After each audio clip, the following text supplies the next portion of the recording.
when you got to 50K a month, your first 50K month, what was that like? Like when you made 50K, do you remember that month and what you did and that you could share with people that helped you get to 50K? Man, it's funny because you don't even realize it until you check your stats. Like I log into my Stripe and I'm like, holy crap, we made this much. Transformational change, a total 180. Hey, my friend, welcome back to another Total 180 interview. I got another banger for you. As you know, my name is Adam Scott, founder of a Total 180, helping you use the military expertise to make money online from ebooks, courses, and coaching programs in 90 days or less. And this gentleman that I'm about to introduce to you all is doing incredible things. Past life was a Army soldier turned multi six-figure entrepreneur and business owner, and they call him the tax wolf.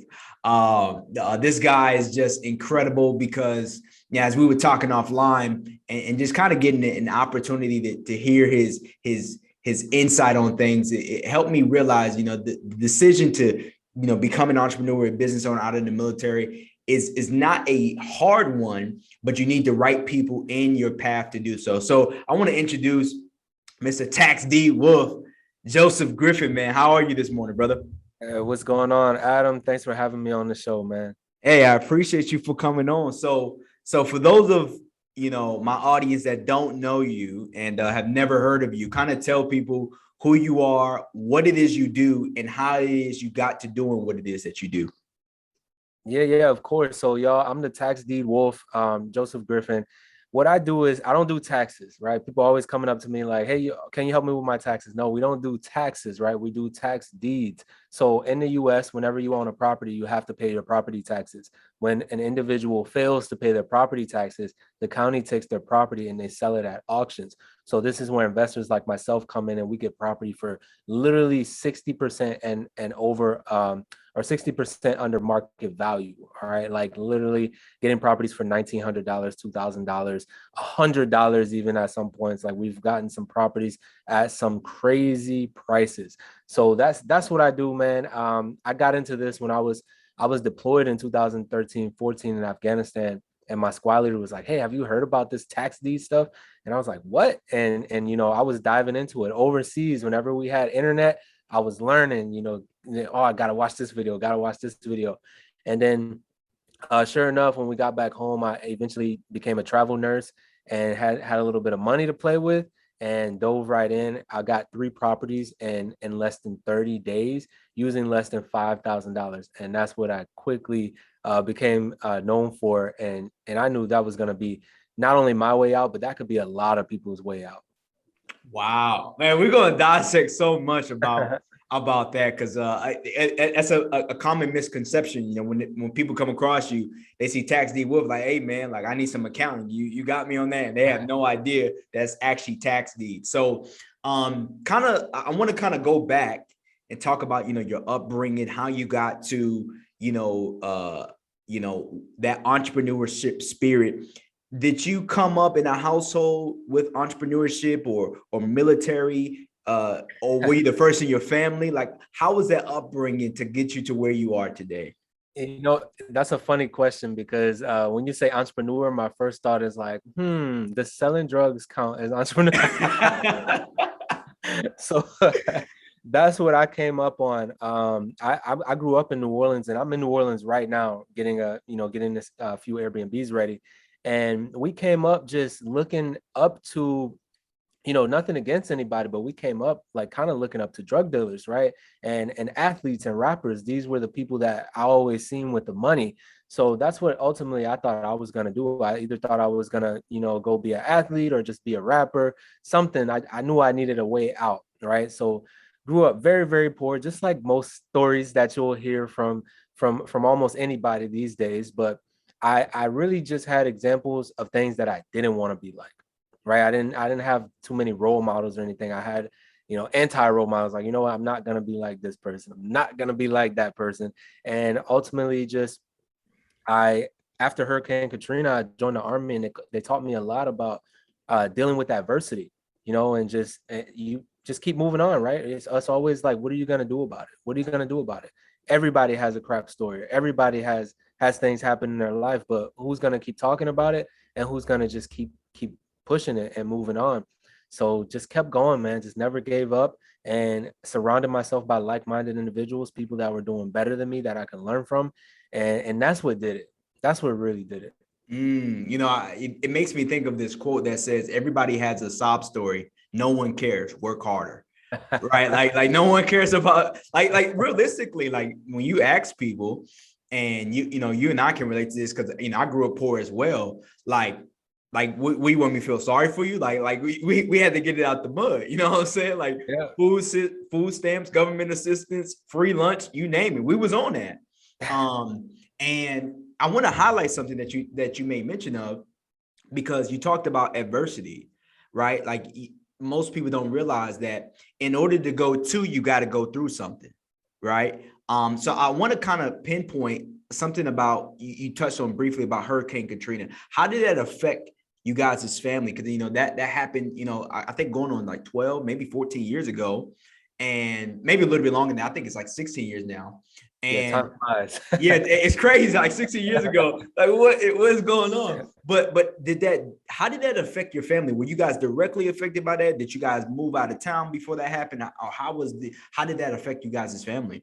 It's funny the name of your podcast, because Hurricane Katrina was a complete like 180 for everything that we thought we were gonna do in life. I had just gotten we got a basketball scholarship to go play at this school, and it was a little bit far away. I was literally living with my basketball coach at the time and his son. We were both on the basketball team, and we were just excited. Just started the school just started. We went to school for like maybe 2 to 3 weeks, and then hurricane came, right? Completely. We played in one game. I got like 2 minutes playing time, man. I was a freshman or something like that. And we played in one game, and then the hurricane came, and then everything just, this friend went that way, this family member went this way, this person went that way. We scattered all over the place. It was kind of nuts. And it sucked, because when you don't have anything, you don't have houses in other states, you know what I mean? I was living with this person, I was sleeping on this person's couch, I was living with this family member, and then it was all over, man. I went from New Orleans to Baton Rouge to North Carolina to Atlanta, joined the Army, in high school. I was a junior when I joined, actually. And then after that, I was just kind of moving all over the place again. I was used to it at that point. You know what I mean? So it was nuts. Who would have thought? I never thought I would ever join the military, man. A complete 180. I thought I was going this way, and life and God just said, you know what? You're going this way, buddy. It's like, all right, I guess that's what I'm doing. It was, I would say it was junior year in high school as well, when I was like, bro, moms and dads ain't got no money. Basketball is out the question. I didn't grow as tall as I thought I was going to grow. I was like, bro, I might have to join the military. Like that was the option. I knew when I was a junior, I was like, bro, I'm either going to join the Navy or I'm going to join the Air Force. So when you had made that decision to join the Army, what was going on through your mind? What was some of the things or concerns that you had, or were you just like, man, I'm gonna just do it? How was that decision? What was the thought process in making that decision to join the Army? Man, you ever got on that roller coaster and just, at some point it was just too late to turn back anyway? Oh, snap. I was in high school. It was weird for me because I played basketball. That was my good sport, right? And I was awesome in my junior year, but for some reason, my senior year, it just wasn't clicking, right? I was doing some crazy things my junior year, and then my senior year, I don't know what happened. It's like I could barely make a shot anymore. And that was the universe, man. Nothing but the universe, because I was good at cross country, but I hated running. My basketball coach, my basketball coach just made me do it in the off season to stay in shape. And I could have actually gotten a cross country scholarship at college, and possibly even some sort of D2 school or something for basketball, right? But I wanted it fully paid for, because like you said, nobody really could afford it in my family. I was like, you know what, I need a scholarship. And my aunt and uncle that I was living with at the time, it was kind of like Fresh Prince of Bel-Air type stuff. I went to go stay with my cousins and my aunt and uncle. They were both Air Force, and they had like this good structure. They were making a decent amount of money, they weren't lower class. And I was just like, you know what, I'm gonna just join the Army. I don't want them to think I'm following in their footsteps. So I'm gonna go to the Army and not the Air Force. And Army had a nice job for me as a medic, and they were gonna send me to nursing school after I finished with medic school. And I was like, you know what, I'm doing it. And I don't know what the heck I was thinking, to be honest, man. It Well, just sounded so good. And I was just like, you know what? I'm doing it. And I did it. Didn't know what the heck I was getting myself into, man. Not man, at I must say, military recruiters probably the best salesman in the world, bro. They pitch you everything, man. We're gonna bring you out the struggle. We got that 1st and 15 for you. Matter of fact, we're gonna get you that BAH, free travel the college. We're gonna travel world. the world, bro. Yeah. They cap so hard, and when you get in the military, like, bro, my recruiter really did me like that, bro. Like, he really lied to me. But all in all, like, I'm sure you can relate to this, like, joining the military and being in the military kind of made you the man that you are today. It gave you a lot of structure, a lot of discipline. Like, we talked about this offline, like, we up at 5, 6 o'clock in the morning. I guarantee you, if I was not in the military, or I didn't join the military, I would not be up at no 5, 6 o'clock. But just like your body's natural response to doing it so long, it just kind of, it gets used to it, right? So when you joined the Army, did you know that you were going to get out earlier than the 20 year? Because most people subscribe to the 20-year plan. And, it's just like, I want to get that retirement check. But what was it like for you? Did you know that you was going to do a 20-year enlistment, or you just going to play it by ear?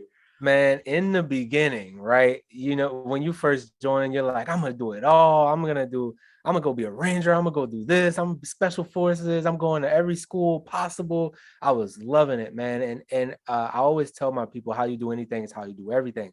Even in high school, like, I was AB honor roll. I wasn't just clowning around like most people. I was learning things. Like, I picked up, we have to take 2 years of Spanish, and a lot of people don't know a lick of Spanish. I came out of school and I actually knew some Spanish. Like, I was actually applying myself, right? Yeah. And so when it came down to going into the military and everything, ultimately, man, I lost my train of thought. I'm not gonna lie. Lost my train of thought. But I wanted, initially I did, I was like, I'm gonna do the 20 years, get the retirement. And after making it through basic training, I just kind of loved it. Everybody, the brotherhood. After dealing with so much adversity, it almost became like, you feel like you're unstoppable.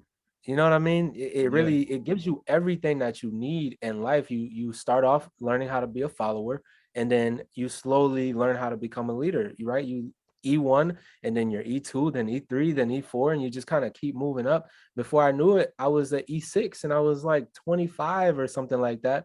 And I was just like, man, I like this stuff. But after having babies, after I had my 2 daughters, and then getting married, and deployed, already left twice, and then about to leave again, they were like, hey, you want to renew your contract? You're going to go to Afghanistan and blah, blah. I was like, you know what? I have no more years in me To do that. in other countries. That's what Yeah. really did it, man. If they would have told me like, hey, look, you can choose when you're going to go again, I probably would have stayed and just, wrote it out. I was excellent in there. But it was just, man, I can't leave another year, leave my babies at home. You know what I mean? Yeah, That's what man. really did it for me. That's what happens for us in the Navy. So, you guys are kind of on land, we out in the sea. And just imagine being in the middle of the ocean. All you look around and see, like, bro, why is there so much water on this planet? And 7, 8, 9, 10 months, you don't know when you're coming home. Like, you could be out there for a year. And, I remember our captain on our ship his name is Captain Slaughter. And we tried to call the ship Slaughterhouse, but he's like, hey, we can't call the ship Slaughterhouse. But I remember he would get on the 1MC and he would say, congratulations to Petty Officer Smith on becoming a new dad. And he would do that almost every day. And you could see some of the faces of the men, right, that couldn't go home and be with their wives, have to deal with being out to sea in the middle of the ocean and being away from your family, but not even being able to see the birth of your first child. You know, and I think about that, I was like, you know, in my late 20s, I want to have kids. And I knew, I was like, bro, when it was up for me to re-enlist or get out, they said, hey, Scott, listen, man, if you want to get out, you can get out. But if you do re-enlist, you're going to have to go back out to sea. And that back out to sea was like another 10 months. So just like you, I was like, you're going to have to miss me with that one, man. Like, you're going to have to miss me with that one. And when did you know that after you got out, you wanted to pursue? I know you say you were a medic in the Army, but you kind of made mention of at the beginning of the show that somebody had brought it to your attention about tax deeds. How did that conversation actually formulate? Did you ever see yourself doing tax deeds? Did you ever see an entrepreneur drive in the Army, or was it just something that you stumbled across that made you be like, I think I want to learn more about that? Yeah, man. So I went to, it's funny because I went to medic school first. They sent me to Fort Sam Houston in San Antonio, Texas. And I had I was awesome. Like I said, I was an awesome soldier. I was in shape. I like destroyed everything. Did good on tests, physical tests and mental tests, right? And they had a ranger slot for me. And they're like, hey, look, you want to go to ranger school? And I was like, heck yeah, I want to go to ranger school. Send me, right? I'm gonna be the most badass soldier that there ever was, right? Yeah. And then they were like, oh well, Private Griffin, you can't go to ranger school. You have to go to nursing school. And I was like, what? At the time I was like 17, 18 or something like that. At the time, I'm like, I don't want to go to nursing school. Like, what the heck? Are you kidding me? And they're like, it's in your contract, man. You're going to nursing school. So I literally went to nursing school for a year after that. And looking back, it's like, man, that's like one of the best things that could have ever happened to me, right? So they sent me to nursing school. I went, killed it, graduated. I ended up deploying. I actually wanted to deploy, right? You don't hear this a lot, but when you're young, it's like, man, I need to go. I'm ready to get out there. I volunteered to go to Afghanistan, right? And so I switched units and everything. I joined the National Guard. They sent me to Florida, and then bam, was in Afghanistan. Spent my 21st birthday actually heading to Afghanistan. I turned 21 and heading to Afghanistan. Oh, wow. So was doing that while being overseas. That's when I said, like, my squad leaders, like, hey man, have you heard of this tax deed stuff? Because when you're overseas, man, you're with all the you got the OGs, right? The older enlisted people, and then you got all the younger people. And then sure enough, when you're mixing, something happens when you're on talking to people on a different vibration than you are. You're either gonna distance yourself because you're not clicking, or you're actually going to click and you're going to learn a thing or two from them, right? You're going to want to talk to these people, pick their brain. So just being over there and just being surrounded by so many like high-speed individuals, man. I had platoon sergeant in the FBI, and just like people doing some good things. Kept talking and learning and growing. When I initially got back, I opened up a clothing store with my ex-wife. She was like, I always wanted a clothing store. We opened up a clothing store, right? And so many other businesses. And this is an important lesson because I tried so many different things, right? That's what I'm getting at. People only know me right now for business number 13. I literally tried so many different things. I was always trying to be an entrepreneur. I'm gonna do this, I'm gonna do that. I'm gonna start this online thing.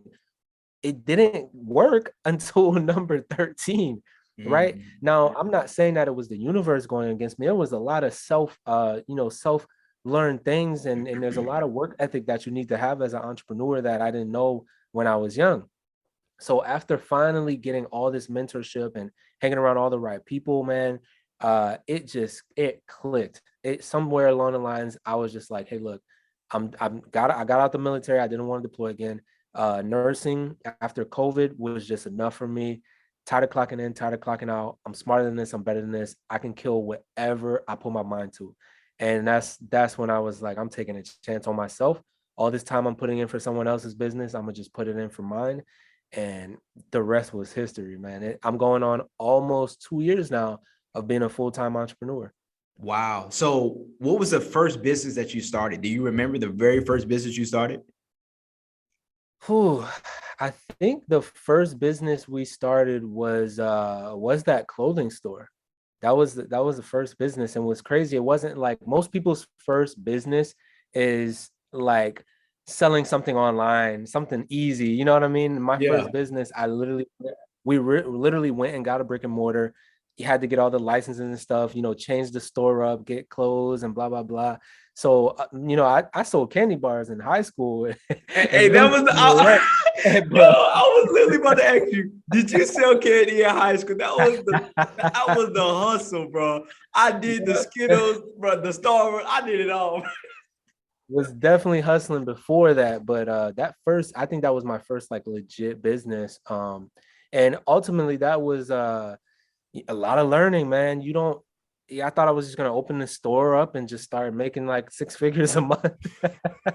It didn't work like that, right? It was really slow. It took some time to pick it up, figuring out what advertising even meant, marketing, right? What things are good, what things are bad.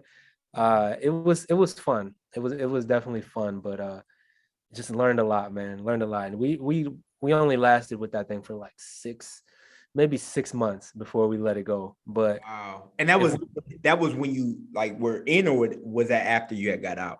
I was in the National Guard at the time, so I only Okay. had to go 1 week in a month, so it was pretty easy.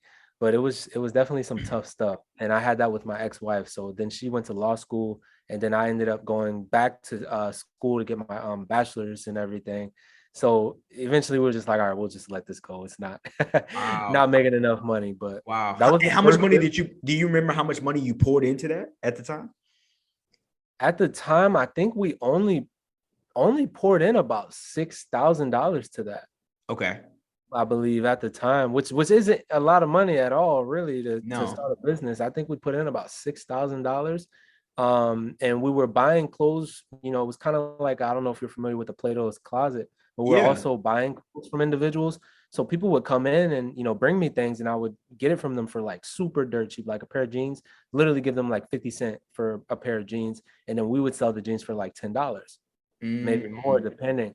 So it was a good store, and we had a good model. And to be honest, man, knowing the things that I know now, that store would have killed it. Like we Yeah. would still be in business, but just didn't have a whole lot of mentorship. And I let it go pretty soon. Didn't market the best at all, right? Mhm. But that store was actually doing pretty good, to say we just started, and I was like very young at the time. Did you guys ever flip a profit? Did you get with that 6,000? Did you even make any money from that, or would you consider that business a loss? That business was, man, I barely remember. I know we were making more than rent was some months, but I don't think we actually got all the money back. No, we weren't in business long enough to, but Mm. we had some really good months where we were definitely making more than expenses, and netting some profit.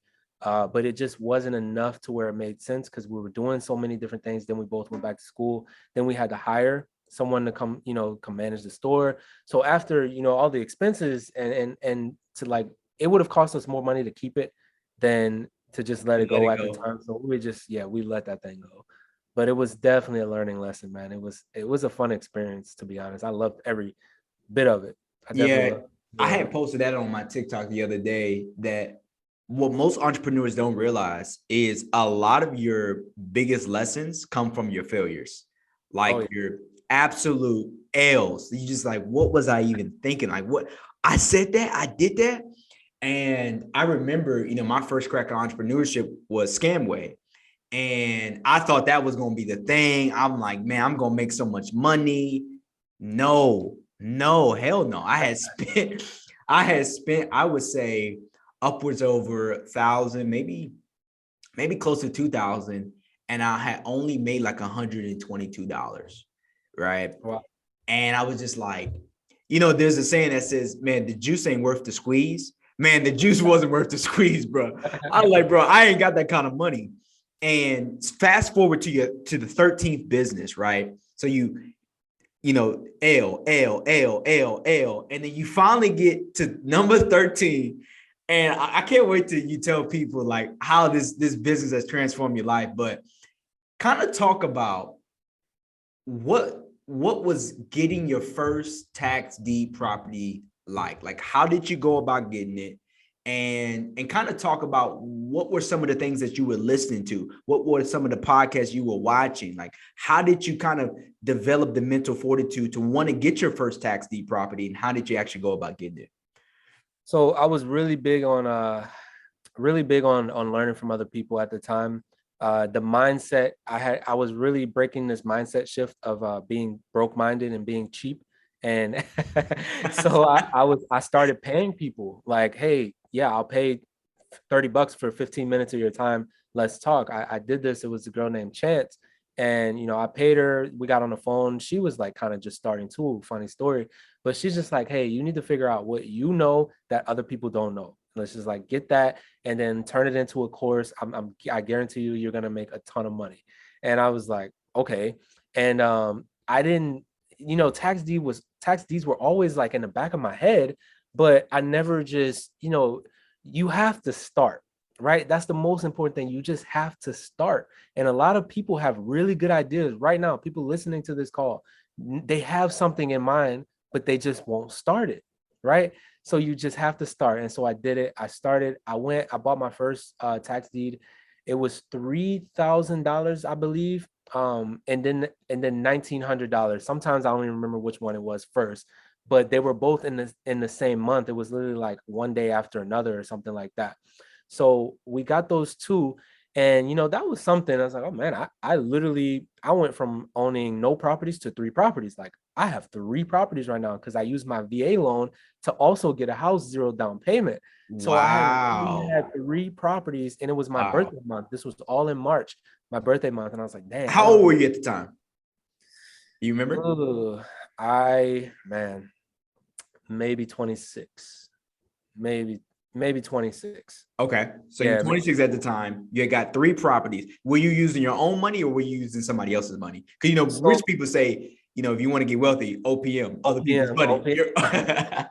So this was both. I used my own money for the tax deeds, the 2 tax deeds, and then I used OPM. I used my VA loan for the house. Okay. Right. So I did that. I had my 3 properties, and that was cool. I felt great about that. But it wasn't until I sold the first one that I was like, there's some money here. And how much did you sell it for? I sold the first one for 10,000. I got it for 3 and I sold it for 10. Wow. And I was like, okay, I made $7,000. And as a nurse, you don't just make $7,000 in a day, right? No. I have to put a lot of hard-earned hours to make $7,000 as a nurse. Like it would literally, after taxes and everything, it would have taken me like 3 months to make $7,000. And you made that in one day, bro. Now I made it on the sale in one day, right? But I had the property for a few months. Wow. So I had the property for a couple of months or something like that. But when I realized how I could scale this, I was like, okay, I got to do this again. And then so next one, $3,000 turned into $18,500. And I was like, holy crap. At that point in time, I had done like 3 flips and I had made more than the average American. And I'm like, okay. And it's like, man, this is crazy. So then at the same time, Adam, people were seeing what I was doing and they wanted me to tell them what I was doing. And I didn't think they would people would pay to learn this stuff at first. So I'm just like, whatever, blah, blah, blah. And then, they were like, no, I want to know. And I was like, well, okay, $500 and I'll teach you. And then they were paying it left and right, $500. Like, man, I was giving so much of my time still teaching people. And I was like, no, this ain't the move either. So then I kept increasing my price. It's like, you know what? $1,000. Okay, $1,500. Okay, $2,000, right? Prices kept going up and people kept paying it. I'm getting more and more people started posting in Facebook groups, and I was still a nurse at the time. I was sitting at the nurses station one weekend and I had made $15,000 in those 2 days. And I was like, you know what? I'm putting in my notice. I talked to my wife. I was like, babe, I'm pretty sure I can kill it as an entrepreneur. So you made 15,000 in 2 days. And was that from both coaching and property, or was that just from a taxi property? That was literally from just my coaching program. So the thing is, a lot of people are like, oh, there's you hear the term gurus, right? It's like, oh, there's these online gurus that make money from their coaching program than what they're actually doing. Okay, let's break this down for a second. If I flip even, let's say I flip 10 houses in a month, right? That's a crazy number. People don't really flip 10 houses in a month. Right. Let's say flipping those 10 houses made me like 200K, right?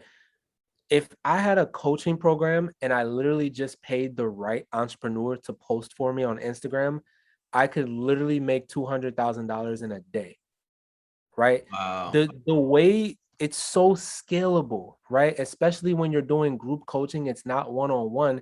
You show up on one day to teach a class just like a college professor would, right? Some of these college professors haven't even worked in their field. Like they literally just have so many degrees, then they don't even have real life experience. They're just good learners, right? And good teachers.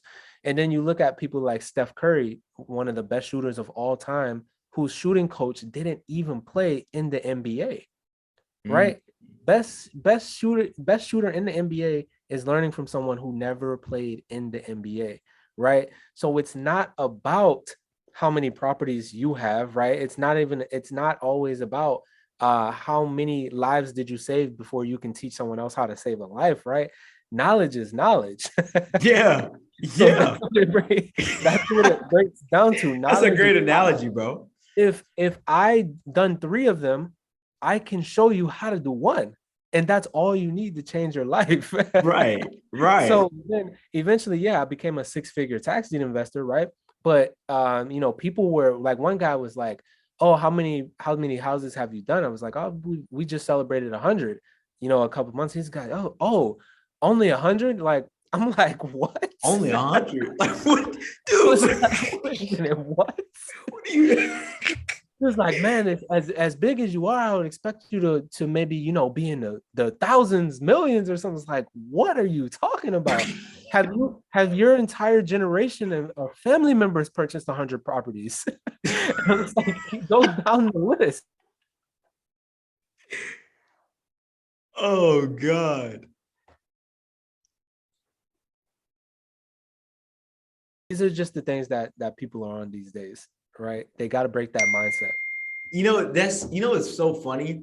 Like so many people, they do that so much because they themselves, they have their own insecurities about becoming wealthy or doing things that they desire to do. And like I'm running an ad right now, and this guy was like, "Oh, I think I posted on the ad like having to re-enlist because your money is funny." It's like a meme. And then on the bottom of it was like getting out of the military, making 2x what you made while you were in, plus your VA benefits. Right. And so the guy was like, "Dude, no, you can't just get out and make 2 times more than what you made while you were in." Why not? Why not? You see, most people don't realize this. You hear, people say, "Oh, time is money, time is money." But when you actually become a business owner, entrepreneur, you realize time is infinitely more valuable than money, right? And it's in part because when you're in the military, you're out to sea, you're on deployments, you're on debts, you're underway. You don't have that freedom. You can't just be running your business and making on sales calls. Like you can't be coaching. Like there's so many limitations to that. And then when you get out, you realize like, dude, I am literally making way more than I made when I was in. And this is not even including my VA benefits. Like this is life. And so kind of talk. So you got your first 3 properties, right? You were probably 26 at the time. You had flipped them. You were working as a nurse, and you was like, "Dude, I could coach, I could teach. Like, this is the play." So kind of talk about why having a coaching program is so important to people that want to learn the information, whatever information that people want. And then talk about how having a coach has been so pivotal to you being able to do as much as you've gone on to do. Man, so we having a coaching program, first off, that is now everyone could just make a coaching program, right? But you want to make sure that you are an expert in that field, right? And you don't have to be, when we say expert, you don't have to have done these things for 10s or 20 of years, right? I know people who are just starting out in Airbnb and making more than some people who have done Airbnb for years, right? It's all about who you are as a person. How fast do you learn? Are like how eager you are to learn. Like, are you going to go out there and learn this stuff? So for me, I'm all about speeding things up, right? In the military, we did everything faster than the civilian side, right? If nursing school is 4 years on the outside, nursing school for us is 1 year or 2 years, right? We're gonna fast track everything, no BS. You're gonna be in class from Monday through Friday, sometimes even the weekends, right? You are gonna get it done. That's how we did things in the military. We trained to standard, not time. So going in there, and I started paying for speed, man. I started paying other people. So Markel Russell, right? Nehemiah Davis, I took his program. Who are some other people? Like, there's so many other programs that I've taken to just learn everything. And after taking Markel Russell's, for sure, I shut down for 2 weeks. I was like, nobody talk to me. I'm about to change my life right now. I dove in there, man. I got on those classes. I was just getting through, setting up the Facebook ads. Okay, build a website, this, that, doing this. 2 weeks, nobody talked to me, right? And I didn't even, there's creative things that you can do, right? You need help. I needed a sales team for say, right? So what I did was I hired an assistant, and I was just like, hey, look, I need you to, learn what I'm doing, start taking calls, and I'm going to pay you. It's not always about guaranteed money always, right? You don't have to just pay someone $1,000 a week. What we did was, I was like, look, if you work hard with me, you are going to be well paid, right? I was like, I'm going to give you 30% of all the calls that you close. And so that's what we started doing. She started taking calls. We're both in the office, man, taking calls. A $600 a month office, this small office in this small town, taking calls, right? Fixing our websites, making sure we're doing everything right. Do this, do this, do this. And then sure enough, man, she learned so much that now that assistant is my business partner today in Tax D Wolf Academy. She's another coach. And like literally we have other assistants, right? We have this entire team. So Wow. to go to show you is like how you do anything is how you do everything. The same effort I gave in high school, the same effort I gave in college, the army, nursing, I put that into my own business. And that's what happened. We started killing it. Now, there's also another important story in there is that you're going to need a team, right? You are going to need a team. You don't have to do it all by yourself. And you don't even have to have all the money up front to pay people. Like, there's some people out here doing nothing that just really want a chance. Hey, you come on board with me. I'll give you a percentage of this and blah, blah, blah, right? There's other ways to work out partnerships. So it was so important for me to learn from other people. I started learning, and that's how I scale my business, man. That's when I started getting to the $30,000 months, the $50,000 months. There has been some months where we have made six figures in a month, but it hasn't been consistently like I like it, right? I want six figures a month, and then I want seven figures a month, right? Yeah, Like, we it's need to happening. have goals. We need to have to keep achieving those goals. So I know for a fact we are gonna get to six figures a month consistently. Like, 100K should be a bad month eventually, right? Like, dang, we Oh only made yeah. 100K. That should be a bad month, right? So that's where I'm trying to get to, and then eventually a million, right? Eventually a million a month, right? It's doable because I hang around people that do it. You know what I mean? I'm Yeah. literally, that's what changes your life. I'm around people. I'm surrounded by some billionaires that you would never know. We talk about, oh, Kanye West is a billionaire. I have people I can call right now that have 10 times more money than Kanye West, right? This is a thing. This is the importance of it. Get in the room, be around the people that are already doing what you're doing, and they're going to show you everything that you need to know. There's two things I want to point out that you said so powerful. One thing that we know about being in the military, it's like it's all gas, no brakes. It's go, go, go, go. And that fast pace, sometimes it's hard to keep up with. But in life, after you get out, everything it's just like you're so used to that fast pace. But secondly, condensing time frames. Okay, yeah, you can go do it on your own, take a bunch of L's, and try it over and over and over again just to find yourself back at square one. There was a story I want to kind of share that kind of pinpoints this. There was a guy, he hired a guy to come in his house to do the flooring. Now, he got a quote for two offers. The first offer was $7,000, right? $7,000. He said, okay. He got a second quote. The second quote was for $3,000. Of course, most people's like, I ain't trying to pay no $7,000 to do the floor. I'm gonna pay $3,000. Dude pays Deuce $3,000 to do the floor. Dude messes up the job completely. Like screws his floor completely up. He calls the guy that had quoted him for $7,000 and was like, "Hey man, I need you to come take a look at this floor. I hired a guy after we spoke and he messed it up. Came in, was like, man, he messed up your floor, bro. All right, so tell you what I do. I'll do it, but I'll do it for 10K. It's like 10K. He's like, dude, but you quoted me for 7. He's like, yeah, but I have to undo what he did and then do my work. And so the lesson of the story is this: being cheap, being broke, that's expensive. And, you know, many people don't realize, like, not having a coach, not having a mentor, not having an advisor, not having an accountability partner, that is expensive. Right. And maybe, oh, I don't want to pay for a coach, bro. I ain't going to pay for no course. I learned it on my own.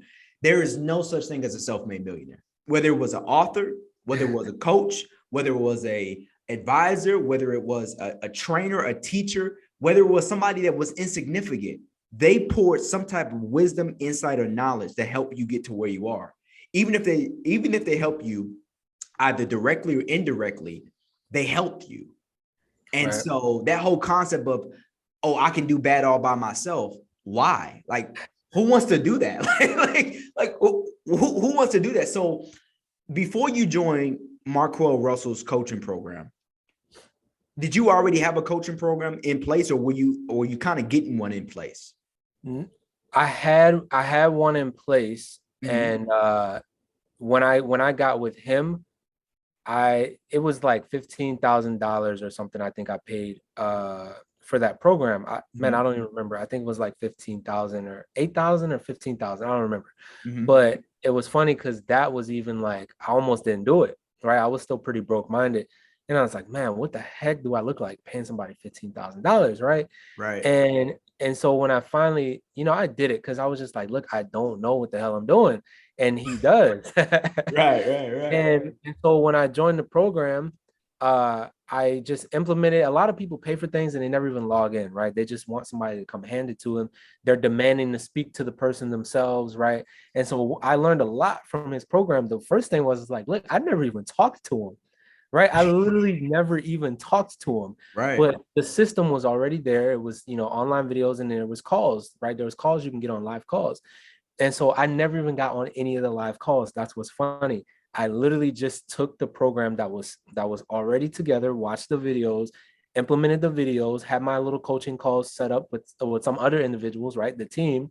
And man, that's when I scaled to about 30K a month, right? So it's like I was scared to pay $15,000, and then I did it. And then somebody showed me how to make double, triple that a month, right? I made every coaching program I've ever paid for. I've made my money back times 10 from it. And so were you running ads to your coaching program, or were you just doing kind of organic? I was, before running ads, I always ran ads actually. Even when I didn't know what the heck I was doing, I was like trying to like, YouTube it. But in his program, they definitely showed me a lot more about how to run the ads. I did organic and I was doing ads, but the organic, it's a little bit of both. With my business frame, my business model, I understand like omnipresence, and it's an all-in-one. Like, I'm not just gonna run ads. I'm not just gonna be organic. I'm gonna do both, right? You got to do organic, but people also need to see you, right? So I'm gonna be running Facebook ads. I'm gonna be having people, paying other people to post for me, right? Influencers. My team's getting influencers to post for us probably right now. So the system, you have to make a system, and then you have to automate it. I can be on this podcast with you and things are still getting done, and that's the importance of having a team. So doing all these things all in one have really helped. I'm gonna give you all some free game. There was a Facebook group that I was posting in that made me more money than anything. It was one Facebook group. There's like 70,000 people in it, and they were all nurses, right? It was all nurses, travel nurses. They could relate to me, and they had money. So when I dropped my course in there it was like $1,000 or whatever. That's how I made that $15,000 in the weekend, right? Literally just from posting in one Facebook group.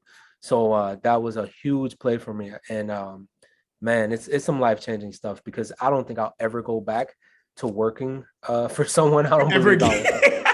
Yeah, I don't think I'll ever go back to that. Wow. And on top of that, you need to be doing wise things with your money, right? There's L's that I've taken still to this day, being a first-time entrepreneur, not having, a dad, a father, a mother to, show me these things. So there's still a whole bunch of lessons. The money was just one problem solved for the time being, right? There's other things that come into play. So this is why it's still important for me, who is a mentor, to still have mentors, right? If your mentor doesn't have a mentor, you're both students. You got to keep learning. You got to keep growing. So there's more lessons for me to learn, if we're being honest, man. Yep. So that's just life. And I want to highlight something you said about systems, right? And if you think about the acronym, save yourself time, energy, and money. If you don't have systems in place, you're just spending a bunch of time, a bunch of energy, a bunch of money, a bunch of resources doing it by yourself. And so you joined Marco's coaching program. You started running Facebook ads. You were doing organic. You got to your first 15K. And then with ads, I'm sure you got to 30K. When you got to 50K a month, your first 50K month, what was that like? Like when you made 50K, do you remember that month and what you did and that you could share with people that helped you get to 50K? Man, it's funny because you don't even realize it until you check your stats. Like I log into my Stripe and I'm like, holy crap, we made this much. Now, the lesson that I want everybody to learn is what I did is I tried to, well, I won't say I tried, I did an excellent job, but it it wasn't the best way to do so. When I started, as soon as I started making the money, I started throwing the money out to make more money, right? So yeah, I made it to 50K a year, but then I had got to a point where like my expenses were 30K a month. I mean 50K a month. And then I got to a point where I'm like literally throwing away 30K a month, right? Not Mm. throwing away, but putting it into the business, right? With ads, with employees, with everything. I was like, man, we need to ramp this up. So one thing that I will tell everybody, and look, learn from me. You have to take slow and steady steps, like to really get where you are. You don't have to, as soon as you get your first 50K month, it might not be time to hire someone that's $30,000 a month, right? I'm not saying that's what I did, but our expenses really started like getting to us. So when you don't have that 50K month, right? When you go back to 30K, or you have a month where you're down to 25K, it's like, holy crap, how am I going to keep up now, right? So for an individual like myself, individual like anybody on this call, never have one vehicle, right? It's okay to start out with one vehicle, but at some point in time, you need to be saving some money and then trying to figure out which other vehicles you're going to use. For me, that was real estate. I started with real estate, then I got my course, and then we kind of went back to that first vehicle, which was real estate, but other areas. Now we have short-term rentals, we have Airbnbs, right? We're still doing some flips, affiliate marketing, right? What other things can you incorporate into your course? Now, when you come to my course, there's so many things that you need to be successful in my course, and I make money off of all of them, right? So these are things that like really help keep you afloat. Then you need to start thinking about being recession proof, right? You might need to own some property. You might need to own other currencies. You never know when that US dollar might go to crap, right? You really need to start putting your money into other vessels. These are things that we don't talk about. We talk about get to the money, and then it's like, okay, what the heck are you going to do with the money? Mm. Right? This is where mentorship is so key. So yeah, man, it's been a crazy past year. What was this, like 2 years? Almost 2 years. It's been crazy, man. It's been crazy. Wow. Before we wrap up, there's something that you just made me think of. And the concept is get money, buy income. Such a powerful concept. And what you said highlighted that, because a lot of people get this money and then they start living the lifestyle of somebody that makes 20, 30, 40K. They're eating out every night. They're having caviar. They're going to buy the Louis, the Gucci, the Saint Laurent. Ain't nothing wrong with that. But like you said, you may not be ready for that lifestyle, because if you go from 50 to like 30, and then from 30 to 40, and then you go down to 20, you like, people don't understand like entrepreneurship and business ownership. It fluctuates. Hold Like on. I would say the first 3 to 5 years, you're getting your feet underneath you. So you're going to have months where it's like 50 and then it's like 13 and then it's like 70 and then it's like 20. Like, bro, what is going on? Why is my money not going? I should be going up. It's going up and down, but you're getting your feet underneath you. And the way you do that is by having a system, right? So you're talking about getting money and buying income. And then, what most people don't realize, I think Mark Quill talks about this a lot, is you hear this common, you hear this a lot about people that say, you got to have multiple streams of income. But like you did, you had one mainstream, you went all out on that, and then you created multiple streams, right?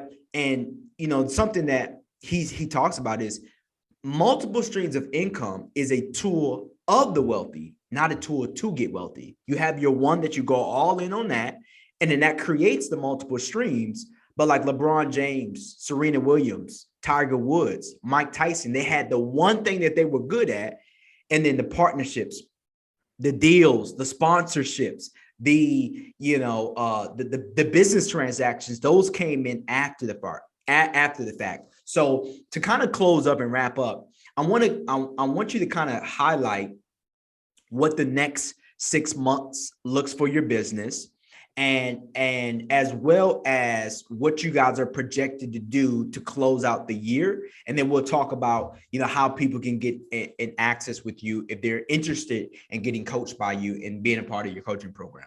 So how does that look like?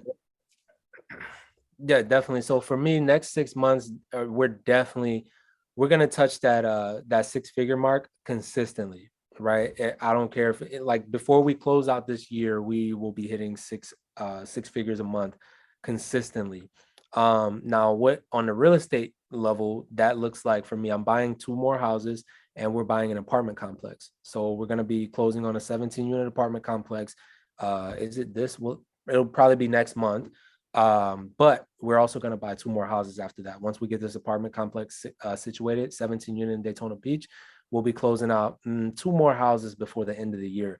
And the cool thing is I'm using other people's money to do all this stuff, right? That's what the cool thing is, other people's money all day, every day. So a lot of people don't realize, but the bank gets money from individuals, right? Individuals running to put their money into the bank. What does the bank do with that money? They give it to people like me. So when you figure out how to live on the other side of the spectrum, right? Be the person that's getting the money from the bank, it's going to change your life. So these are the type of things that we're teaching in the academy.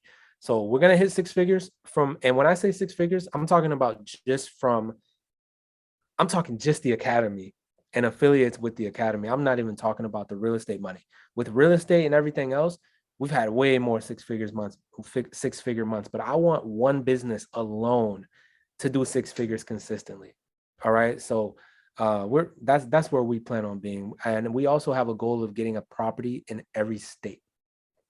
So that might not happen within the 6 months, but that's our goal for maybe next year.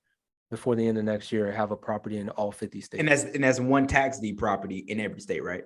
However we do it, it could be a tax deed, but however we have to get it, our goal is to have one property in every state. Wow. Tax deed will be the cheapest way, right? But no, that's the goal. And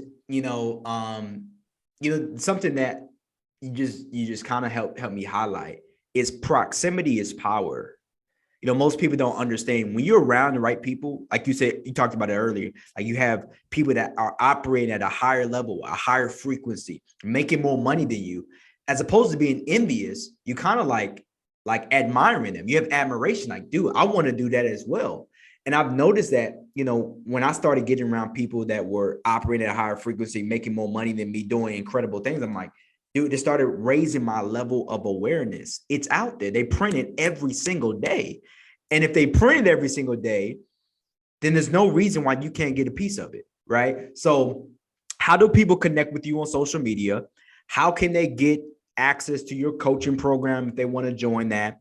And how can they, connect with you outside of this actual podcast? Yeah, so you can, if you want to reach out to me, you want to check us out, literally Tax Deed Wolf on every platform. You can Google us, TAXDEED Wolf. Now, if you want to talk to myself or my team, just go ahead and send us a text 386 the Wolf, and we will gladly get back to you. We like to get people on phone calls because everyone's not the same.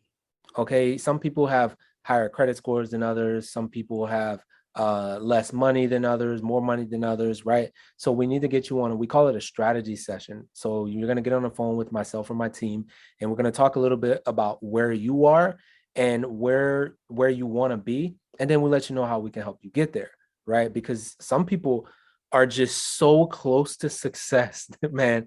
They do not even understand it. They're like literally right here. Some people are like, that's, you can't even see in the video, far away. Like so much, they have so much things going on, and they don't understand that they realistically need to get their foundations structured first before they start doing things. But we help them out with all of that. What we do is we teach proper business structure, asset protection. We literally get them on the call with our business expert, our business team. We go over getting your business structured in a haven state, right? Because you have anonymity there, control everything, own nothing type of deal, right? It's almost like having a trust, but a trust is definitely going to be the ultimate protection for them. But then we go into how to purchase property, not even just tax deeds. We're talking about the BRRRR strategy. We talk about Airbnb, apartment complexes. I teach apartment complexes every Thursday, how you can acquire an apartment complex or invest in one. Right, we do that every Thursday, 7 p.m. So, and then we have our online course for tax deeds. It's already structured. We have the modules, and then we have classes every single week. Every Wednesday, we have a live class. We teach various topics. I get other experts to come teach different topics. Like I'll have a wholesaler come teach wholesaling, right? We'll have lenders come teach how to get access to loans. I might even have some of my banking relationships come in because banking relationships is a thing that we don't talk about. Right? How to talk to those banks, how to go get money from those banks. So we teach that as well. And then we have a Q&A session still every Friday. So much access that you really get from us, right? So much access. And ours is still a lifetime. We don't even do the whole like, oh, you only have access to us for 6 months.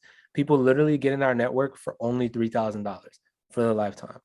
Wow. So again, it's Tax Deed Wolf on all platforms. And then it's 386 the Wolf, correct? Correct. Okay, cool. So I want you to leave people with a wise word of wisdom. The concept of my business is a total 180, right? So we started off by talking about how you were raised up, poor. Katrina wiped out a lot of your community, having to make the decision to join the Army. Now we're talking about 6-figure months, and eventually we're going to get to a point where we're doing 7-figure months. So you made a total 180. What would you say to the listeners, the people watching and rewatching, how they can make a total 180, and why making a total 180 by going from where you are to where you desire to be is the most effective way to transform your life? Man, it's super simple. I say this. I don't know if I invented this quote. Someone may have made this quote before, but I was teaching one time, and I was like, I told my teammate, write that down, clip that, write that down. That was fire. But it starts with one. Like that's what I want everybody to remember. It starts with one. That's either going to be one decision. That's going to be one relationship. That's going to be one thing that you cut off from your life. That's going to be one individual that you're going to meet, one house that you're going to buy. It starts with one. That's how you're going to do that complete 180. The first one that you're going to make is the decision to change your mindset, right? Change your life. The next one might be a relationship. The next one might be you buying your first house. You putting your first Airbnb listing that turns out to bring you an extra 3K to 5K a month. Right? It starts with one. That's all you need to do is start with your one. Don't worry about getting 30. It's not about, you don't have to buy 30 houses your first time, right? Go get one house. Go get one mentorship program. Go listen to one podcast. It starts with one. It starts with one. So if we were to fast forward 5 years from today, so September 26th, 2027, where do you see you and your company 5 years from today? Man, 5 years from today, what are we in? 2022 still? 2022. So Talking 2027. Oof, man, 5 years from today, I'll have a new phone number, right? I was not expecting. Hey, I'm gonna need that though.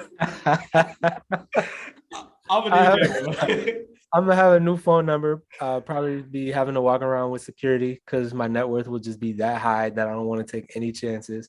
Oh yeah. Um, we're gonna own, we're gonna own a lot of real estate, man. And when I say a lot, I'm talking there's buildings. I'm gonna turn my camera around so you can. I don't know if you can see. There's like these Yeah. tall, like, little, like these skyscraper types buildings. I'll probably own one of these. I don't know what the building's gonna do yet, but 5 years from now, we'll own one of these. Like we might own a resort or something in some other countries. Like 5 years from now, if you look at everything that we've done, and I'm telling you, I'm only in my first year of entrepreneurship. I can hardly even imagine 5 years from now, man. 5 years from now, I might even own a bank Wow. if we're being honest, man. For perspective, how for the audience listening, how old are you? Right now, I'm 30. So you're 30 and you've already hit your first six-figure month. You're going to do that consecutively here within the next 6 months. And by the time you turn 35, we're talking about having a building or a bank. I mean, you can't get. Yeah, we're gonna kill it, man. And it's not even about me. What I do is I help other people do it. So my goal right now is how many other millionaires can I create, right? So when I changed my mindset and took the focus off of me, it's all about like helping other people. When I help them, it ultimately helps me anyway. How can I help this bank make some money? The bank gives me money, I make the money. The billionaire that I told you I can call up, it's how you were like, we don't envy them, we actually like admire them. Well, when you really start staying connected with individuals, you all start thinking about how y'all can help each other grow.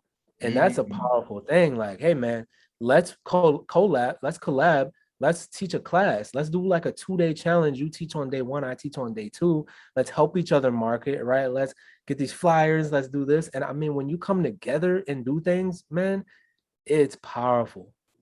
It's powerful. It's life changing.